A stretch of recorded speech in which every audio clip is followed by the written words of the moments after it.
Kembali lagi bersama saya Milvina Dahlia. Di sini saya akan membagikan video terkait dengan seorang moderator dalam presentasi di kelas maupun di acara yang lain. Tapi video kali ini saya akan membagikan bagaimana cara presentasi di kelas agar seorang moderator tidak terlihat monoton pada saat presentasi. Karena ini sering sekali terjadi di kelas-kelas yang saya temui. Terkadang seorang moderator hanya terpaku pada teks, terpaku pada acaranya itu sendiri tanpa memperdulikan seorang audiens. Yuk simak bagaimana saya presentasi menjadi seorang moderator di kelas.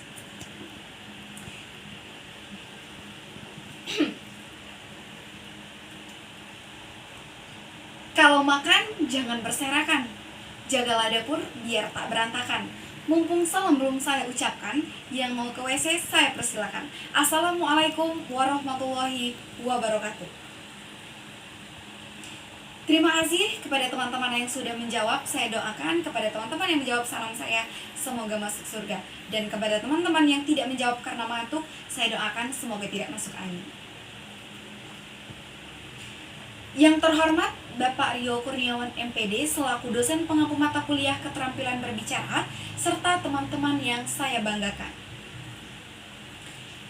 Puji syukur marilah kita panjatkan kehadirat Allah Subhanahu wa taala atas rahmat berupa kesehatan sehingga kita bisa berkumpul di ruangan ini dalam keadaan sehat walafiat. Sholawat serta salam tak lupa juga kita kirimkan kepada Nabi besar kita, Nabi Muhammad SAW.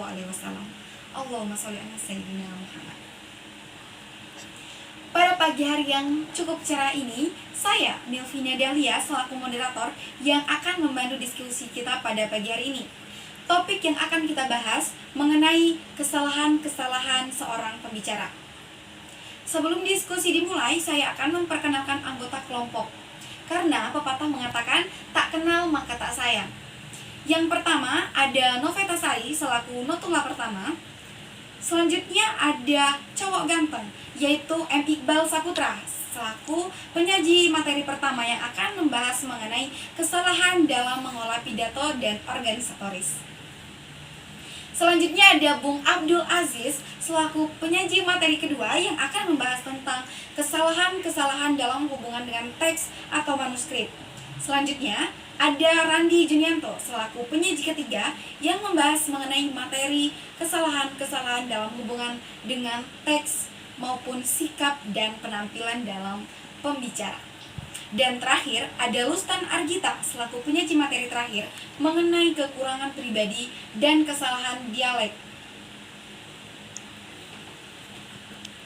Mungkin teman-teman bisa lihat para penyaji yang ada di samping kanan dan kiri saya.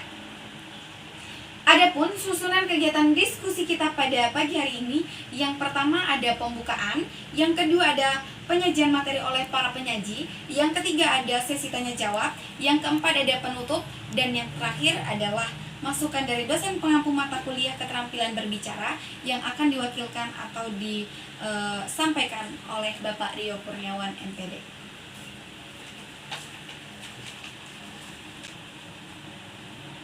Baiklah teman-teman, untuk mempersingkat waktu, marilah kita buka acara ini dengan membacakan lafaz basmalah.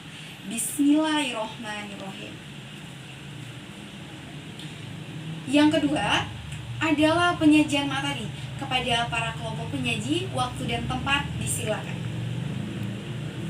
Baiklah teman-teman, berikan aplaus dulu kepada para penyaji dari kelompok 5 yang telah menyampaikan terkait dengan kesalahan-kesalahan seorang pembicara. Nah teman-teman, kita telah mendengarkan pemaparan materi dari kelompok penyaji yang sangat luar biasa.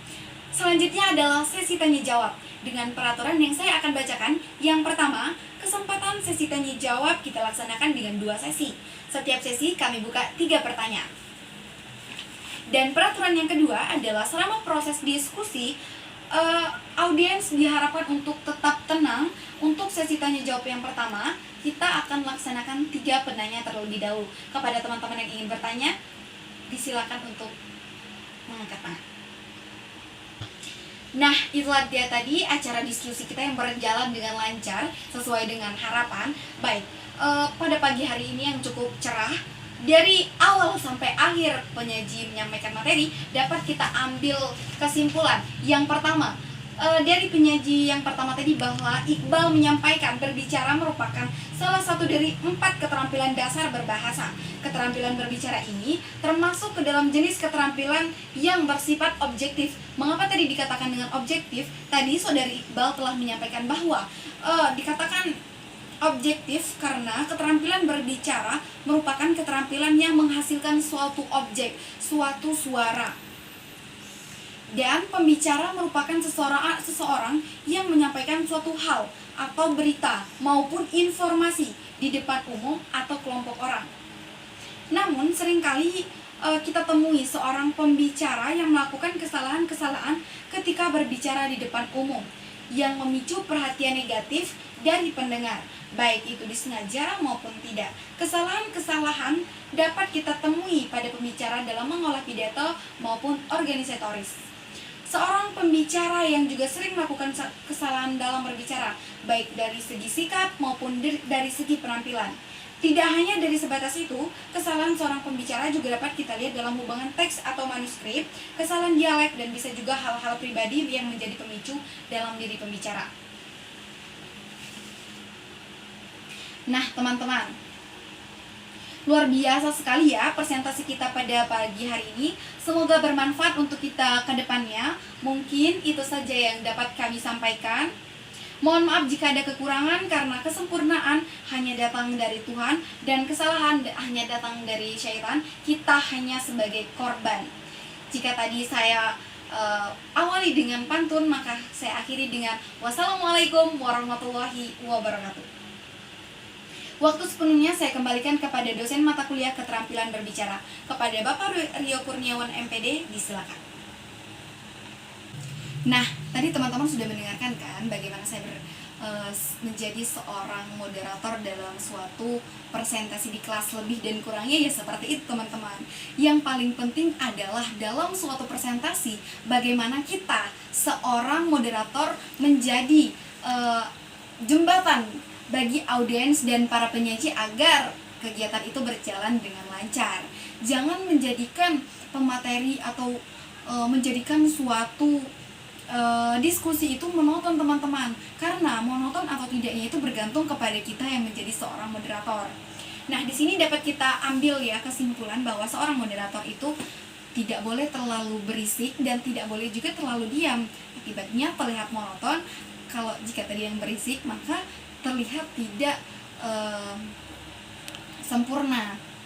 Nah, teman-teman, untuk hal itu dapat kita pakai yang pertama, dalam membuka salam, ajak dan sapa terlebih dahulu teman-teman yang akan diajak berdiskusi, atau ajak audiens menatap mata kita. Jika ruangan belum kondusif, maka jangan mulai salam terlebih dahulu teman-teman, itu nggak baik. Nah, yang kedua, kita lihat ada siapa saja di situ, baru kita memberikan salam hormat kepada mereka, baik itu kepada dosen, kepada teman-teman, kepada ketua komti, dan siapapun yang ada di dalam ruang lingkup diskusi tersebut. Nah, yang ketiga itu biasanya pengenalan kepada para penyaji dan pengenalan kepada tema yang akan disampaikan para penyaji dalam suatu presentasi, teman-teman. Nah, di sini penting. Kenapa? Tidak mungkin dong kita sebagai moderator tidak perkenalan terlebih dahulu. Karena apa tadi pepatah mengatakan tak kenal maka tak sayang. Dan kita juga tidak tahu audiens akan berbicara tadi pematerinya siapa dan apa kayak gitu. Jadi hal ini menurut saya adalah penting. Dan yang selanjutnya yaitu susunan acara, teman-teman. Di sini susunan acara harus jelas. Tentu. Kenapa saya katakan harus jelas? Tidak mungkin dong setelah salam kita menyampaikan suatu materi tanpa perkenalan terlebih dahulu, tanpa menyapa teman-teman yang ada di ruangan, yang ada di forum terlebih dahulu. Jadi di sini urutan dari susunan presentasi itu harus sistematis, teman-teman. Nah, barulah memasuki tahap selanjutnya, yaitu penyampaian materi kepada para penyaji. Umumnya penyampaian materi kepada para penyaji ini diserahkan langsung oleh moderator kepada tim penyaji. Nah, hal ini bisa disepakati kepada tim penyaji untuk memberikan waktu atau tidak, itu bergantung dengan materi apa yang disampaikan. Jika memang waktu yang tidak memungkinkan, maka lebih baik diberikan waktu untuk kepada tim penyaji untuk menyampaikan materi yang akan disampaikan mereka. Nah, selanjutnya yaitu sesi tanya jawab, teman-teman. Agar pengetahuan kita tidak berhenti di situ, bukalah sesi tanya jawab. Sesi tanya jawab tidak harus semua yang ada di forum bertanya, teman-teman. Bisa saja diwakilkan melalui 2 sesi pertanyaan dengan 3 para penanya. Tetapi jika teman-teman yang masih banyak sekali meraise hand atau mengangkat tangan dalam forum itu, bisa dilanjutkan di diskusi kelas atau di kesempatan-kesempatan lain. Nah, kepada para penyaji ini penting, teman-teman, untuk menjawab suatu pertanyaan dari teman-teman audiens. Para penyaji ini nggak usah berdiskusi lagi, teman-teman, karena ini akan mengganggu jalannya diskusi. Ketika pertanyaan sudah disampaikan, maka para penyaji ini fungsi notula, teman-teman. Notula mencatat dan mencatat pertanyaan dari para audiens dan penyaji tadi. Kan penyaji itu ada penyaji pertama, penyaji kedua, dan penyaji tiga, siap menyiapkan jawaban-jawaban dari pertanyaan tersebut. Jadi ketika pertanyaan itu selesai, maka para penyaji langsung menjawab pertanyaan-pertanyaan, sehingga audiens tidak ribut jika sedang menunggu jawaban dari teman-teman. Nah, hal itu penting untuk dicatat ya. Untuk ini catatan untuk tugas notula dan para penyaji. Selanjutnya, nah ini juga penting nih, teman-teman. Sebagai seorang moderator itu harus mempunyai kesimpulan dari awal sampai berakhirnya para penyaji dan diskusi, teman-teman. Tidak mungkin dong kita seorang moderator tapi kita tidak tahu apa sebenarnya yang disampaikan oleh para penyaji ini, apa yang menjadi topik dari pembahasan mereka. Nah, hal itu penting, teman-teman. Jadi disitulah kita menyampaikan suatu kesimpulan dan disampaikan kembali kepada forum. Setelah menyampaikan kesimpulan, barulah kita memohon maaf dan harapan agar materi yang diberikan bisa berguna untuk kedepannya. Nah, barulah kita menutup dengan meminta maaf atas kekurangan-kekurangan yang ada. Mungkin itu saja yang dapat saya sampaikan, teman-teman. Lebih dan kurang video saya mohon maaf, kepada Allah saya mohon ampun. Semoga bermanfaat di kedepannya. Saya akhiri, wassalamualaikum warahmatullahi wabarakatuh.